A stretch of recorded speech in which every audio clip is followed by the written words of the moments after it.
બંગાળમાં સત્તા પરિવર્તનના એંધાણ વચ્ચે બંગાળમાં બીજેપીએ સ્પેશિયલ લાડુ બનાવડાવ્યા છે। જી હા, લાડુના રેપર પર કમળનું ફૂલ અને હર હર મોદીનું આ સ્લોગન પણ છપાવ્યું છે અને સાથે જ ઘર ઘર મોદી અને સૌનો સાથ સૌનો વિકાસ જે સૂત્ર જે લાંબા સમયથી ચાલી આવ્યું છે, નરેન્દ્ર મોદીએ આપ્યું છે, પીએમએ આપ્યું છે ને એ પ્રકારની અહીંયા ઉજવણી પણ થઈ રહી છે। તો સ્પેશિયલ પ્રકારના અહીંયા લાડુ પણ જોવા મળી રહ્યા છે, મીઠાઈ પણ અહીંયા જોવા મળી રહી છે, મીઠાઈના રેપર પર કમળનું ફૂલ પણ જોવા મળી રહ્યું છે અને સ્લોગન પણ છે।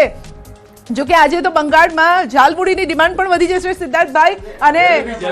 જલેબી, હવે તો જલેબી પણ આ લાડુ પણ જલેબીની વચ્ચે આ લાડુની હવે બોલબાલા છે, લાડુની બોલબાલા છે અહીંયા તો। હા જી, આ લાડુ પર એક રિએક્શન આપો પછી હું આપને જવા દઉં છું। આપણે સ્વાભાવિક છે કે જે તે જગ્યાની પ્રચલિત રસગુલ્લા હોય, લાડુ હોય, ગુલાબજાંબુ હોય, ક્યાંક જલેબીની એક ફેક્ટરી ક્યાંક બનાવી હતી કોઈક નેતાએ, તો એ તો જે તે જગ્યાની અહીંયા આપણે ગુજરાતમાં ફાફડા ચટણી, અહીંયા મીટિંગ હોય તેના આગલા દિવસે ફાફડા જલેબી ચટણી આ બધું ખવાતું હોય, તો જેની જે રાજ્યની પરંપરાગત વસ્તુઓ જે વખણાય છે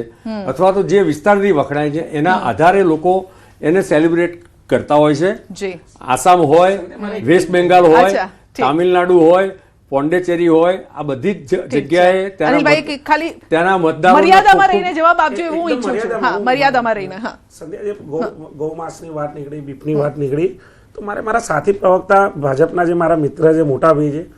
કે ભાજપના કેન્દ્રીય મંત્રી સ્મૃતિ ઈરાની જેમના પોતાના રેસ્ટોરન્ટમાં જ્યારે ગૌમાંસ પીરસાતું હોય અને જે ઓન રેકોર્ડ પર હોય, બીજી વાત